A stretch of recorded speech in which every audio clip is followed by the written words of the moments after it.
The following program is from E, the National Educational Television Network. NET Journal, a look at the events and issues of the world today.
At the wheel of this car is a man torn between two worlds. He's an Arab sheikh who was born in an old Arabia and will die in a new one. He worships Allah, loves the desert, and is one of the richest men in the world. His name is Zaid.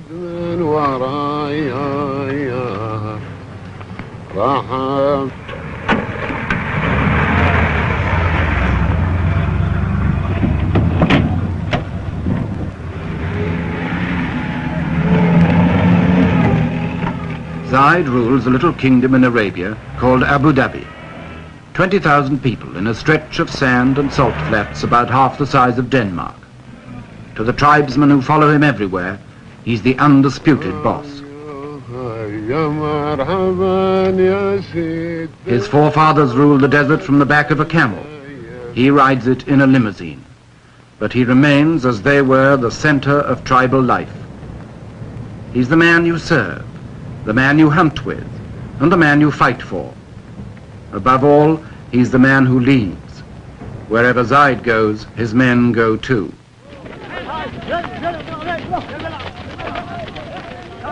Those who don't travel with Zaid come out of the desert to greet him. They all owe their loyalty to him, and they all expect rewards from him.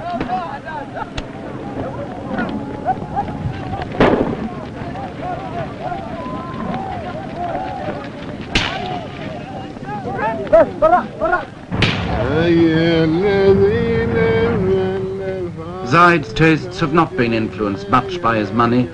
He likes the simple life, to drive himself, to go hunting and camping in the desert, to be with his people as a sheikh should be, to follow the ways of the old Arabia.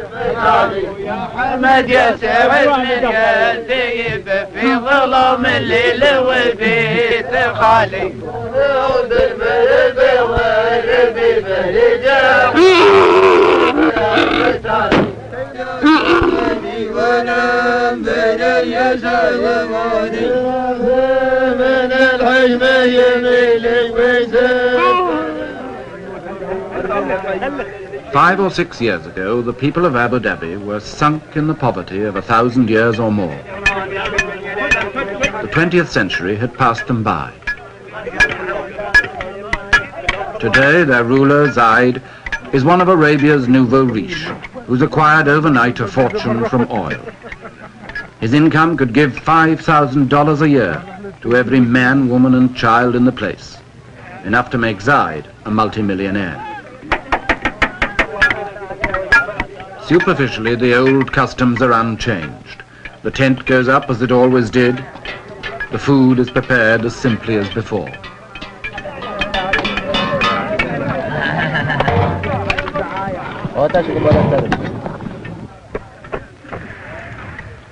Zaid's natural pace is leisurely, almost indolent. Time is about the only thing the desert's been rich in until now. Time for coffee, time for talk, time made into ritual from century to century, from morning till night.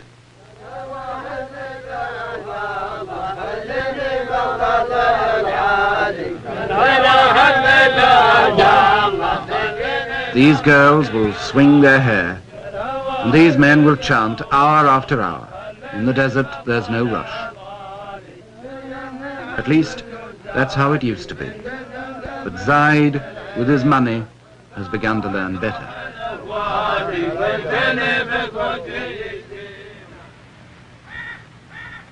In this palace in Abu Dhabi, Zaid had a brother. His name was Shakput, and for more than 30 years he ruled Abu Dhabi in poverty and comparative peace. Shakput's rule was traditional. His word was law, but he stayed close to his people.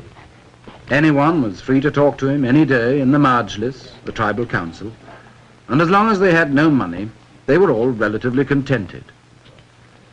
And then in the 1960s, Abu Dhabi struck it rich, and its troubles started. In a year or two, people were demonstrating about work and wages who'd never had either in their lives before. The grumbles grew as the money mounted, because Shakput was a miser. All his life he'd been a poor man. Now that he was rich, the skinflint habits stuck. And like a man who's won first prize in a lottery, he found his money made few friends.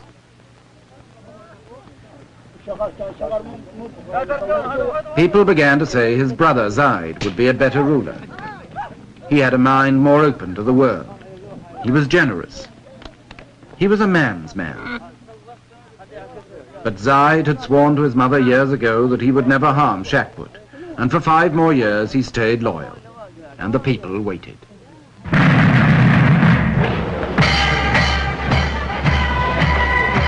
The oil flowed.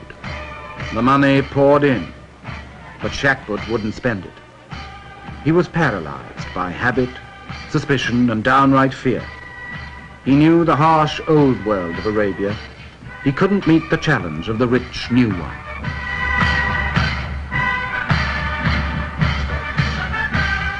By 1966, just 5 years after oil had first been found in Abu Dhabi, Shakput's wealth destroyed him.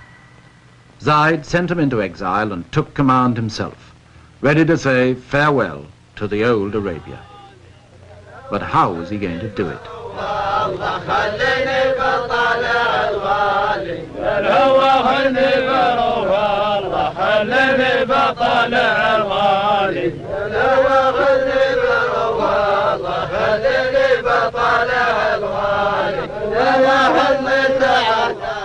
Even with a new ruler, the old life still goes on.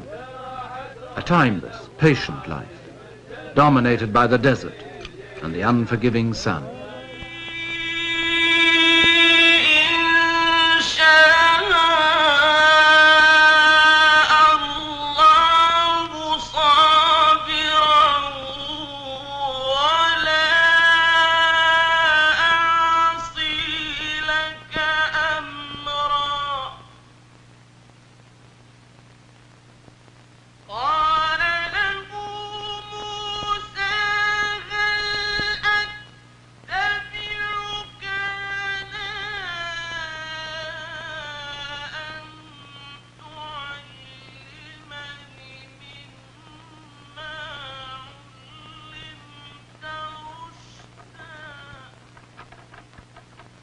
Arabia is a land of terrible heat and terrible bareness.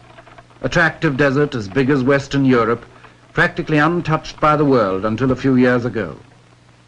To anybody who doesn't live there, it seems a land of mystery and romance, full of the exotic promise of the veil. There are still people who think of it as the land of harems and the Arabians. In reality, it's a harsh and lonely place.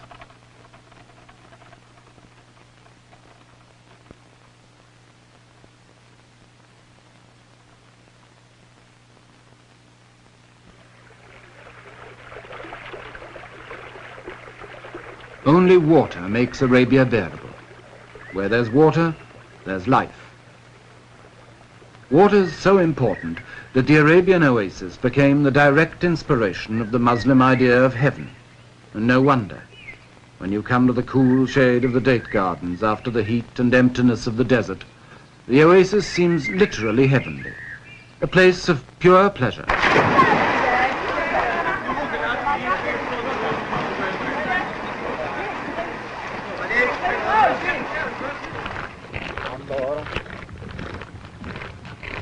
Every well in the desert is like a port. The camel caravans cross the desert like ships cross the sea. There are no frontiers, no fixed territory, no land belonging to anyone. There are just the wandering Bedouin and their camels, as attached to each other as sailors and their ships, bringing their trade to the desert markets.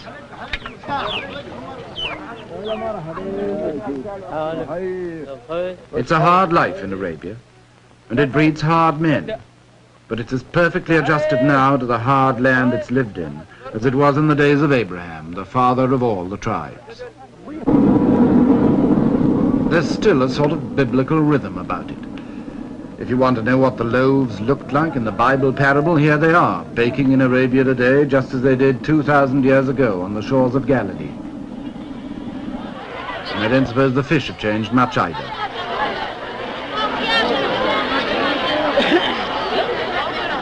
The women of Arabia still hide behind the veil, as Arabia itself has done for centuries.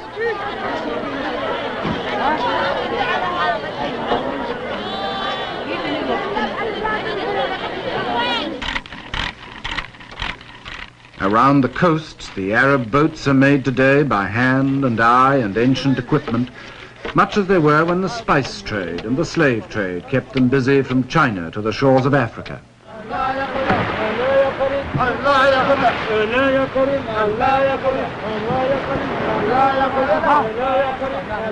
To the Arabs, the sea was a source of wealth that the barren land could not provide. Fishing, pearling, trading, smuggling, and especially piracy. Arab sailors in the Indian Ocean and the Persian Gulf preyed on the ships of Europe in the Indian trade. In the end, their piracy was their downfall. With a few naval sloops and some of the queerest treaties ever devised by man, the British Empire imposed on 2/3 of Arabia's coast the thin red line of peace.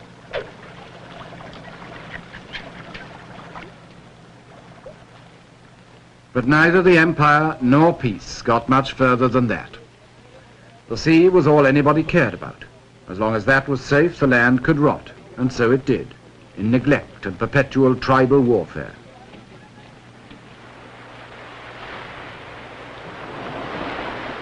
Beyond the coast, most of Arabia lay untouched until 20 years ago.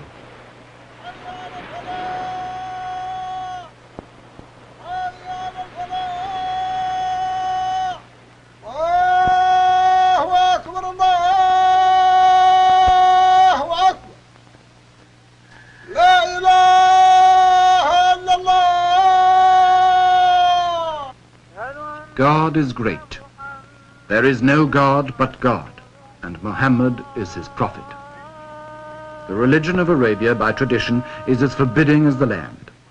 It's nearly 14 centuries since Arabia was the birthplace of Islam, but it's still the home of the most devoted of all the followers of Muhammad.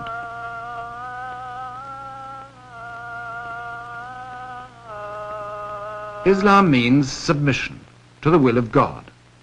In the desert, there isn't much you can do but submit and pray for God's mercy.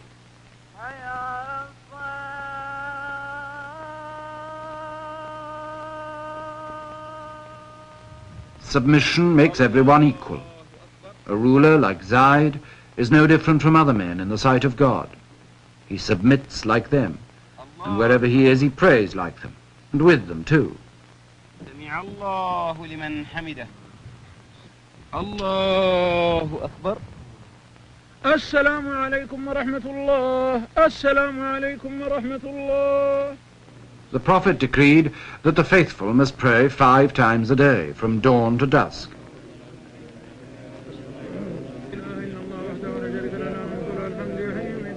You can pray together or alone, with a priest or without one.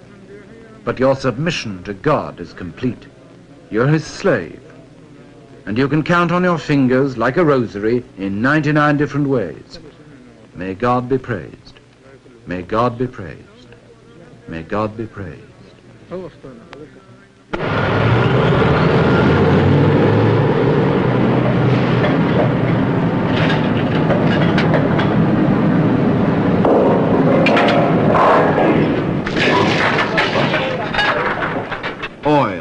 ended the centuries of Arabian isolation.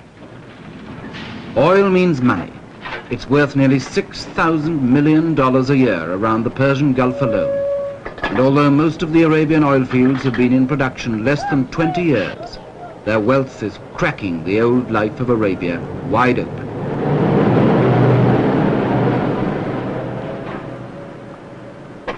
To most of us, oil may be just the stuff that drives the car.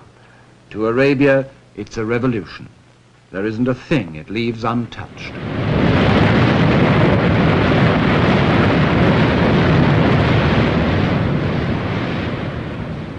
It makes the desert rich. It brings the prospectors and the lawyers and the map makers to divide it.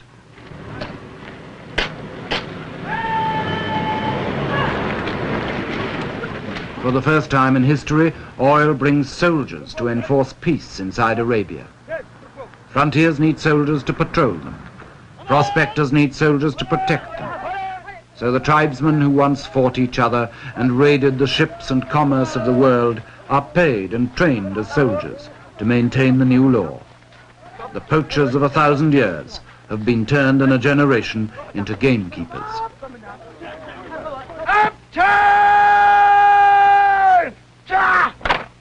تمام من اليسار أديتاب تاب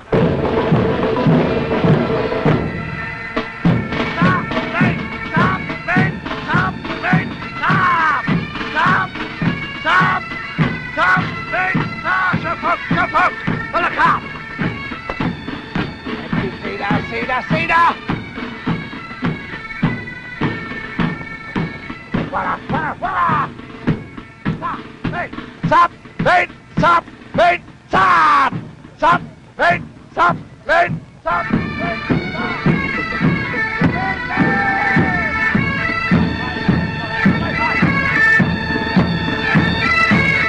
Sultan, Sultan, Sultan, Sultan, Sultan! Helakam!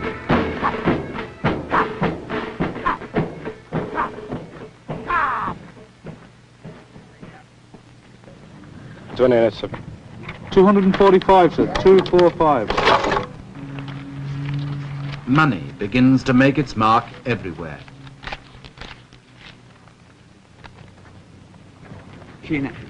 The sheikh gets millions, the soldier only a scrap, but it buys a new life for both of them. 302, sir. 302. 245. You attain what? Sold! Sold! Sold! Sold! Sold! Sold! Sold! Sold! Sold! Sold! Sold! Oh! Oh! Oh! Oh! Oh! Oh!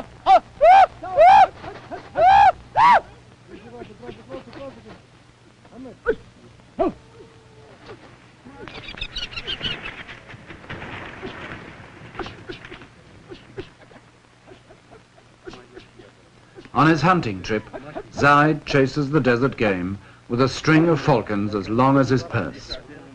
20 years ago, he'd probably have gone hunting on foot, with only a few birds to help him. Now he takes anything up to 100.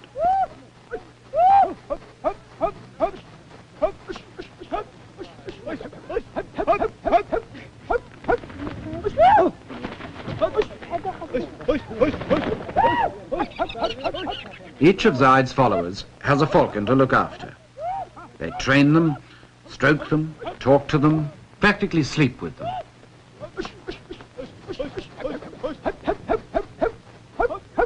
Like racehorses, they're the pampered darlings of a rich man's camp. And like racehorses, they cost big money. A good bird will fetch $600 or more, imported from Syria or Iraq. And with so much oil money in Arabia now, the price is rising every year.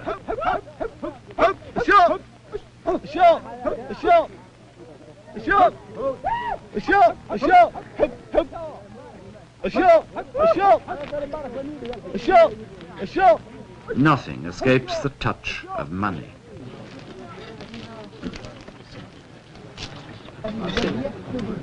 Money changes all relationships. When Zaid visits his neighbors now, the traditional feast for a visitor becomes an offering to a wealthy benefactor instead. Unlike many of Arabia's oil millionaires, Zaid believes in sharing his wealth. He told me once, the oil business is like a lottery. I might still be poor and my neighbors might be rich, so we ought to help each other. He's already given away millions.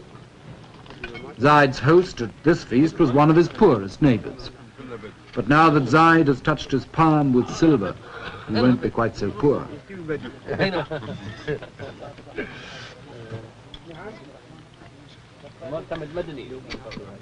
The feast is traditional: goat's meat, chicken and rice. And when the VIPs are finished, the lesser men move in.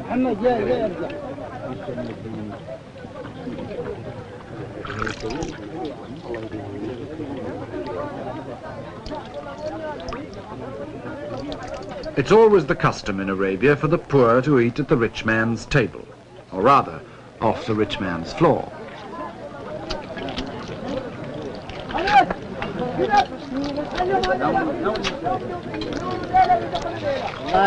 When this lot are finished, there'll still be more to come, in descending order of rank and ascending order of hunger. It's not the most elegant spectacle, and it's not the choicest food, but in a harsh and hungry land, any excuse is welcome for a blowout, especially when it's held for a man with money.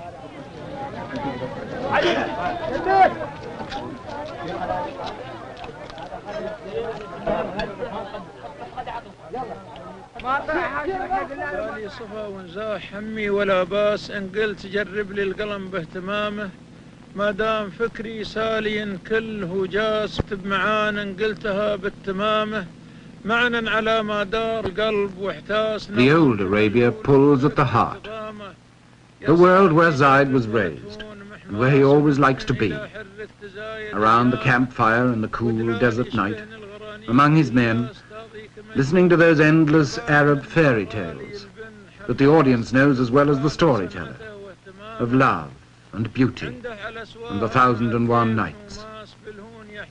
When the hunting's over and the caravan's resting, this is how they've passed the time for 1,000 years.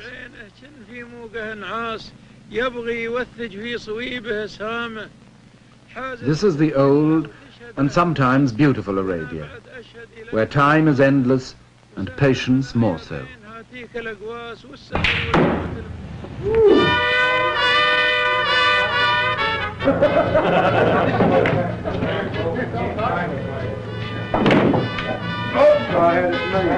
But in the new Arabia, time is money, and that pulls at the purse strings. This is the Arabia of the air-conditioned desert, the sanitized, sterilized caravan of the 20th century, with its international wealth and international accents.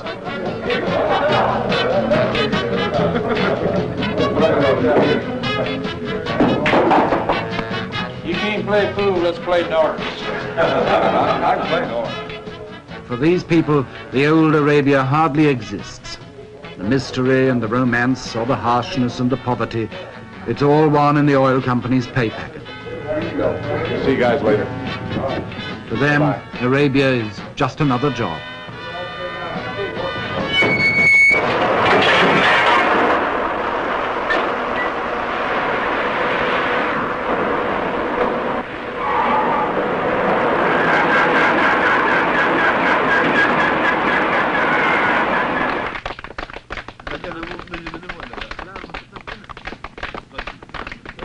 The fairy tale is over, and everyone now will live happily ever after in the dream world of the Arabian Nights.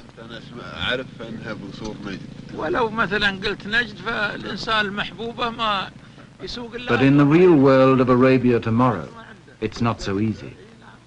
Not even Zaid's best friends can promise him a happy ending to his modern fairy tale that's only just begun. You can't reconcile the old life with $100 million a year, as his brother Shakbut learned. You can't even choose whether you'll have the old life or the new. God and the oil business have already chosen for you. From now on, you can only try to ride the terrible tiger of the 20th century and wonder if it will not eat you in the end.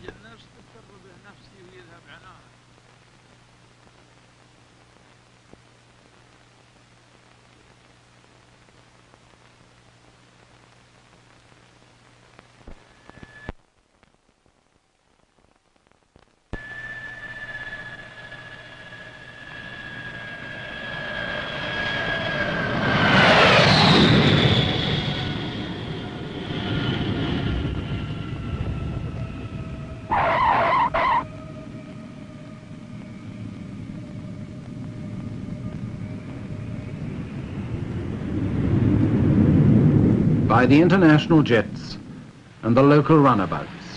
The vultures of world commerce descend on Zayed's little kingdom. They're perfectly decent vultures, just bankers and businessmen doing their job. $100 million a year is a nice piece of export market to get your hands on, especially when the place so obviously needs your help.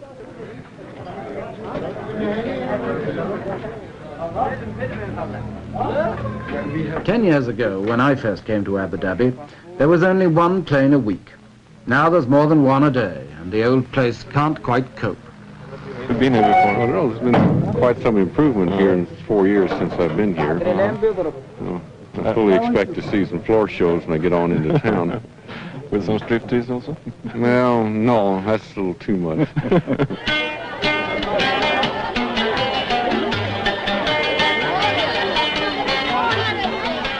In Abu Dhabi town, at first sight, there isn't much sign of change. Shackbut's static rule left the town nearly as squalid as it always had been. And some of these people hardly know yet what's going to hit them, now Zayed's ready to spend his millions. The alleys are still dark and dirty. The beggars wait patiently for the faithful Muslims to do their duty as the Prophet ordained and give them alms.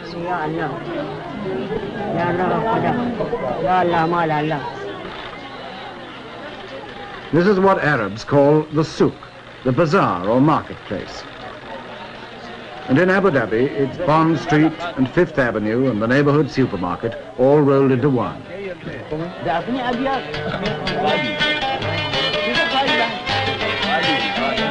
For the Arabs of the desert, it's got everything we mean by bright lights and the big city. It's not much of a place, but this is where 20,000 people are going to share Zayed's inheritance of 100 million a year. Some of them have got a share in it already. They've bought big cars to go bumping over the unmade tracks. Big lorries to cash in on the building boom. And they've also learned to throw them away, like all good modern men. There are 4- and 5-floor office blocks instead of shanties, and concrete instead of mud. The modern world, our world, is taking over. I remember, for instance, not long ago, when there wasn't a single bank in Abu Dhabi. Now, these buildings are all banks. Money in the bank means money to buy with, and the beach at Abu Dhabi is piled with purchases.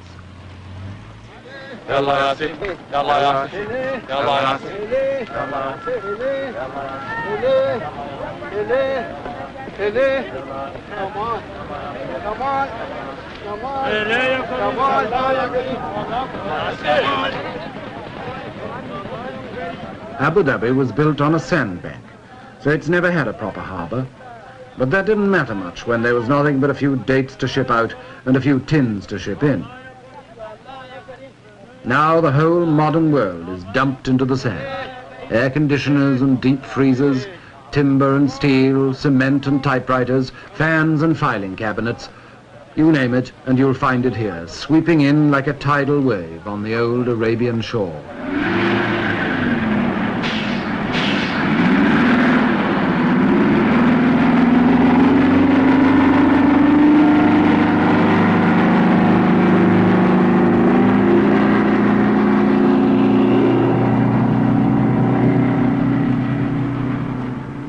We call these construction machines. They're also weapons of destruction. They can rip up an old road or knock down an old house even faster than they can build new ones. And in Arabia now they can and do tear an old way of life to shreds before a new one is properly begun. Not that many Arabs object. In fact, most of them are only too glad to help with the destruction of their old way of life. They can see the vision of a better life in a bulldozer, and they want a piece of it.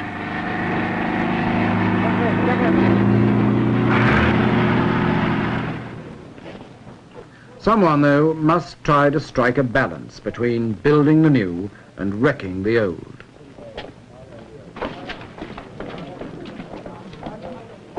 That someone is the ruler, Zayed.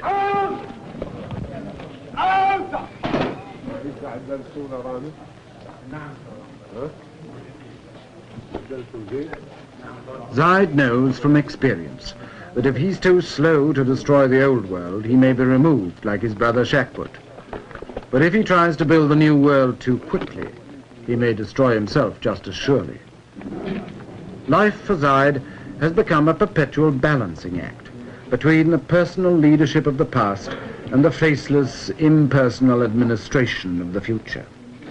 Like Shakbut, he still holds his majlis every day, so that his people can meet him, greet him, talk to him and complain to him in the traditional desert way. The ritual is unchanged. The coffee is served.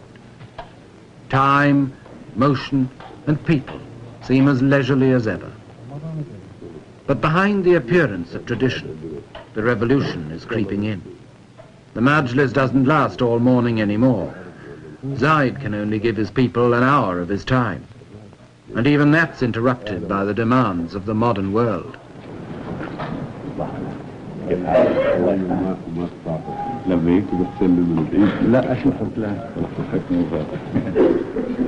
Welcome to the international businessmen. Welcome to the salesmen, to the experts, to science and high finance. Maybe welcome to the con men too, until Zaid learns to pick them from the rest.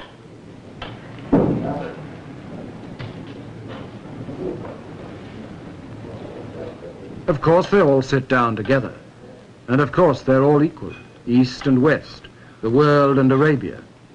The courtesies of the old world, mingling with the business of the new.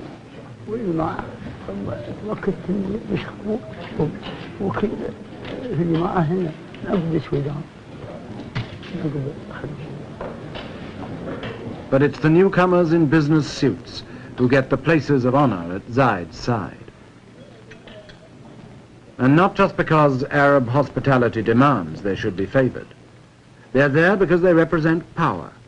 The power to provide the people of Abu Dhabi with anything Zaid can now afford to buy. Still, the ritual goes on, balancing the new with the old. The first thing a visitor must do in Arabia is to learn patience. You can sit for hours in places like this and never do anything but ask after each other's health. All in good time and all by the will of God. Never do today what you can put off till tomorrow. Never act if you can talk instead. The tribesman with a problem comes to Zaid to sort it out. And everybody else must wait. Patience and still more patience.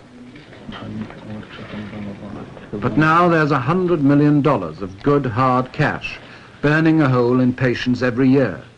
That's business that won't wait. It may be the will of God that's given it to Abu Dhabi, but it's the will of man, and especially the will of Zaid, that has to decide what to do with it now.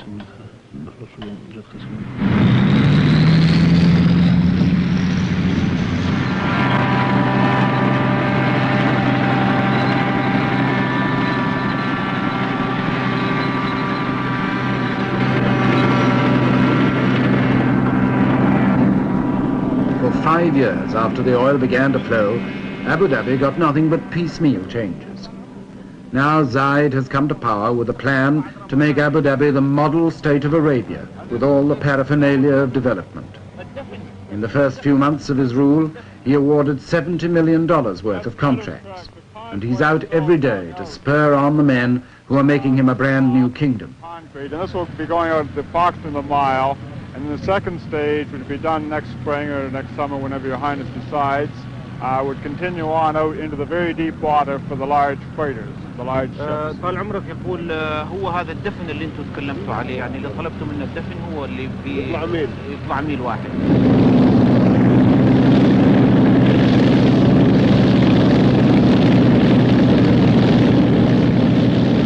The machines that come ashore on the beach are pounding the desert into new shapes.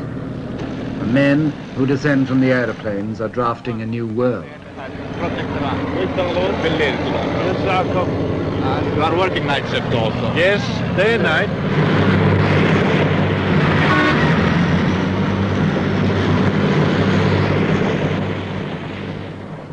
It's a world where time and opportunity have changed places. Yesterday, time seemed endless and the opportunities few. Today, time is short, and the opportunities are infinite. Going out for approximately a mile, which we had discussed with you in your office when Mr. Griesbach, our design engineer, was here a month ago. Zaid told me once he didn't know what would happen in 10 years' time, but he felt he must give everything to his people now because they'd had nothing for so long. Schools and hospitals, wells and houses, an artificial deep water harbour to replace the Abu Dhabi beach, a 4-lane highway and a water pipeline across the desert, an airport with a runway longer than London's.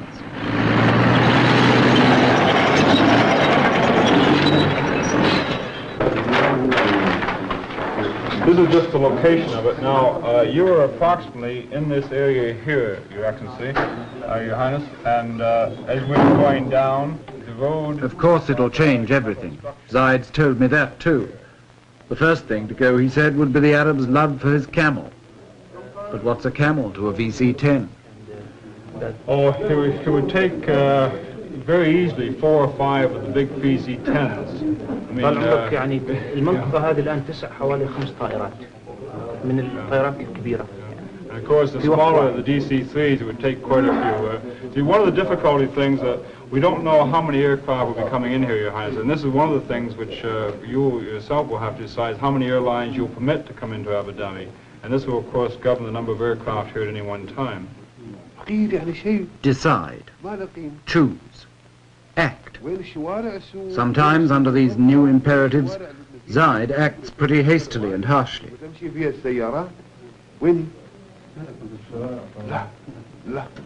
He dismissed this plan for a new souk in Abu Dhabi with scarcely a moment's thought. Small scale model, yes, oh yes. We'd have to show detailed plans. Yes, it's bigger. يستوي هذا على حسب رضاكم اللي ما شو اسمه. لا لا لا لا لا لا لا أنا مو براضي عن هذا ولا. No, no, no, never, never, never. Take it away and start again. So 2 months' work is demolished in a moment. He who pays the piper calls the tune.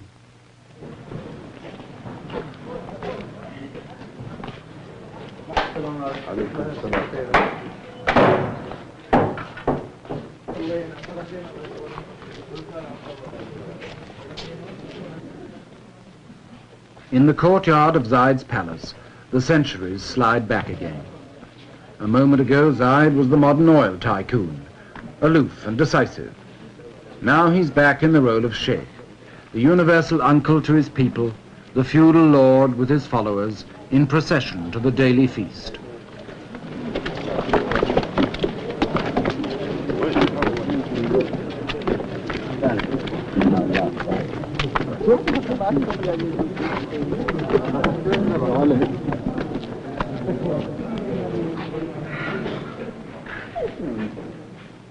To the tribesmen of the desert, used to bread and dates in the sand, Zaid's table is a revelation. It's loaded with more food than many of them have ever seen, and it really is a table, and not just the floor. The idea of a free meal for all Zaid's followers is traditional, and he rarely sits down with less than 50 men. But the forms and the food are new. Money talks here through waiters in black ties, through plates and soup spoons, and a whole new ritual of table manners to master. Like the newly rich in any part of the world, the Arabs of Abu Dhabi are learning to keep up with the Joneses. Snobbery is the latest local vice.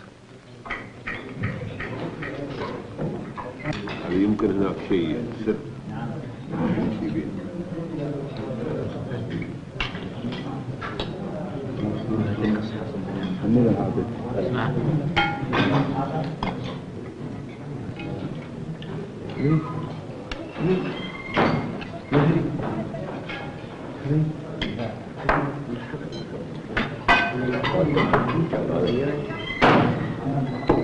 These are our rulers. These are our rulers. Good. What's this? That's the door. Yes, say, that's the door. That's the door. What's that? That's the ceiling. And what's this? This is the... While the fathers learn new manners, a few of their sons learn new tongues. That's the ceiling. Foreign languages and foreign teachers bring foreign ideas. That's the ceiling. Yes. That's the ceiling. Yes. This is the floor. Good. Here's a pencil. Good. Here's a ruler. There's a picture. Say it again. Good. Now all together, stand up. Yes, that's the window. Huh. That's the window. That's the door. That's the ceiling. This is the floor. Here's a pencil. Here's a ruler. There's a picture. Say it again. فإذا انشقت السماء وكانت فبأي آلاء ربكما تكذبان. But the old ways are still the only ways for most of Arabia's children. Schools like this, where the boys learn the Holy Quran by heart, haven't changed in 1,000 years. It's still the only sort of school most kids ever see, if they're lucky enough to see a school at all.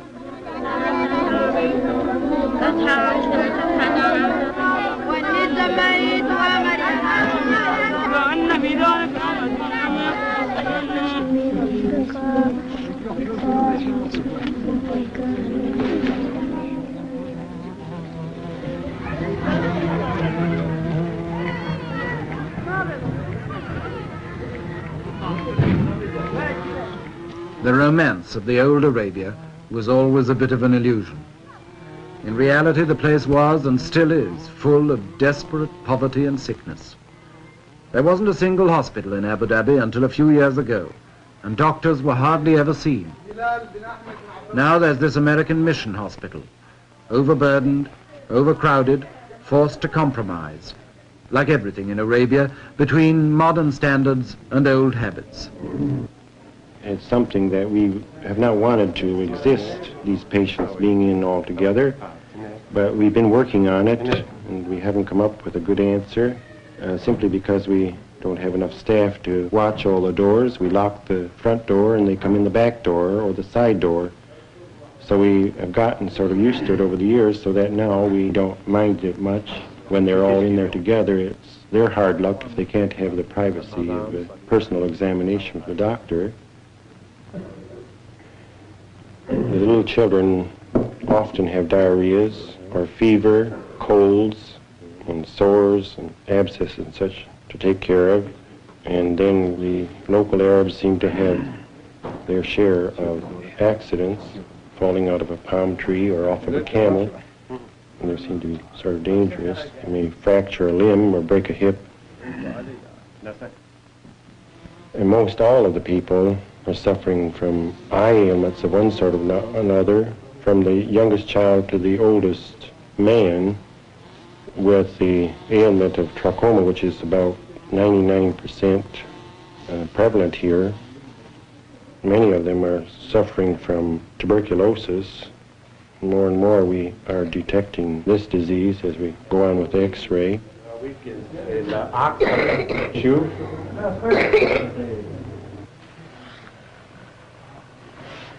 تمام هذا تمام هذا الحين نريد نرفع صدرك شوية ها ما رأيك بس من هني Tradition still throws a veil around the women of Arabia that even the doctor can't quite penetrate. His examinations here are probings in the dark. وين يعرج أكثر هني شوية هني شو هذا هذا أوكل من أول وسم ذي وسم The women are the most conservative force of all, secluded, unchanging, uneducated, and fatalistic. They accept their lot meekly, and they do their duty faithfully as the handmaidens and chattels of men. But for how much longer, when even under the thorn bush the doctor arrives with his medicine, and every jab with a syringe becomes a sort of revolution?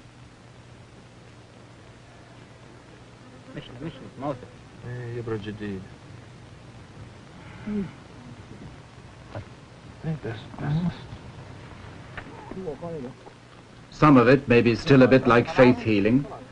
No doctor's skill could have cured this man's tuberculosis. The most that medicine could do was to give him a sort of comfort on the way to death.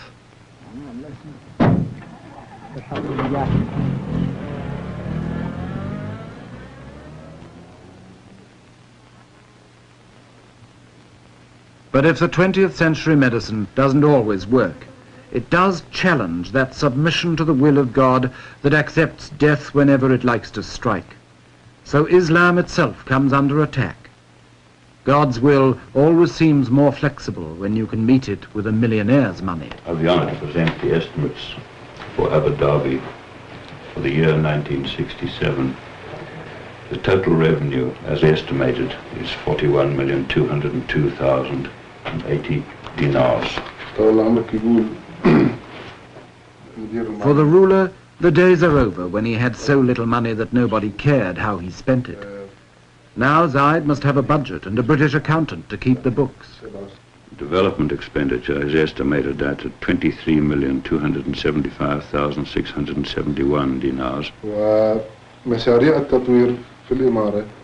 Every penny is another nail in the coffin of the old Arabia, and maybe in the life of Zaid too. Dinar. You haven't included the airport building here, the terminal building, have you? The airport building hasn't been tendered for. It hasn't been tendered for. But this goes in the lump sum, does it? That goes in the lump sum of 10 million down here, yeah. When I said that this included all the expenditure, there are things like the police, for instance, where it's impossible to get a true estimate. We have to wait the arrival of the new people to give us these estimates. I've put in 1/3 dinars for them to give them authority to spend. Outside Zaid's office, time still seems endless and patience still comes easily. His people have given up their lives to Allah. What God wills, they still accept. But the signs of dissolution are all around them, like the leisurely old world's cast-off furniture and the new office chairs that are waiting to take its place. As the offices grow, the people seem to shrink. When Zaid was simply the leader of a tribe, these men could meet him every day. Now he's the administrator of a modern state. He's forced to shut them out of his life. They can only wait while the world moves in a business suit.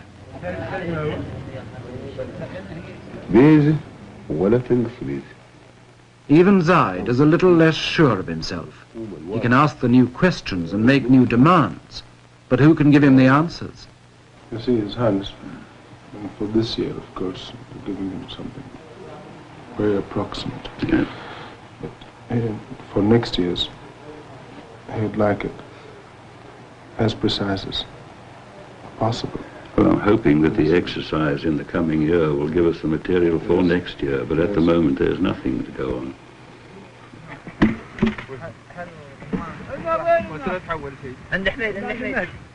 From their uncertainty about the new way of life, Zaid and his men go back to the desert as often as they can.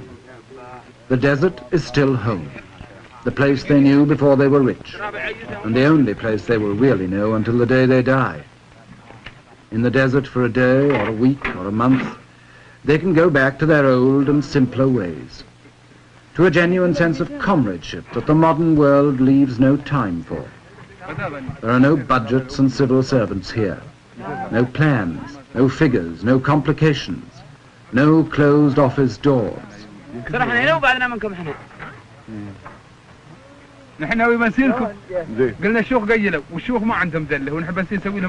There's the sky, the heat, the emptiness, and the infinity of time that they've always understood. Out here, they can all be sure of themselves again. They can relax and be men again. Or perhaps, being only men, they can just be boys.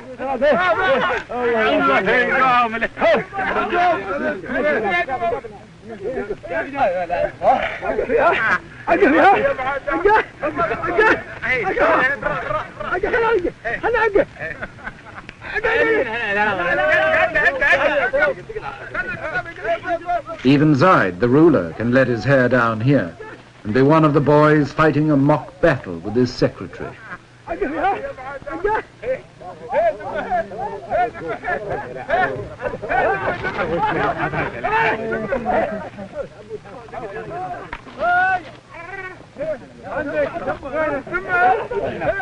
On trips like this, the desert is an escape, a recovery of innocence, a return to Eden.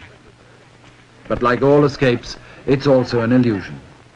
The innocence is lost and will never be recaptured, because the old Arabia of isolation, hardship and tribal war in which it flourished has been swept into the world at last. The unknown land has been more than just discovered. It's been uncovered in the past 10 or 20 years and dragged naked into everybody's sight.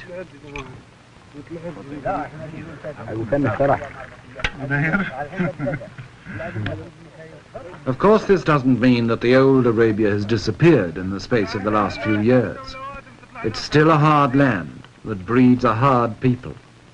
Tough individuals like Zaid and his men, and some of them still fighting a rearguard action against the assaults of the modern world. All the same, in the end, the 20th century brooks no defaulters. Here in Arabia, one of the last of the lonely lands is surrendering its old independence. From now on, its people will have to face, like the rest of us, the infinite hopes, possibilities, and disillusionments of the modern, universal world.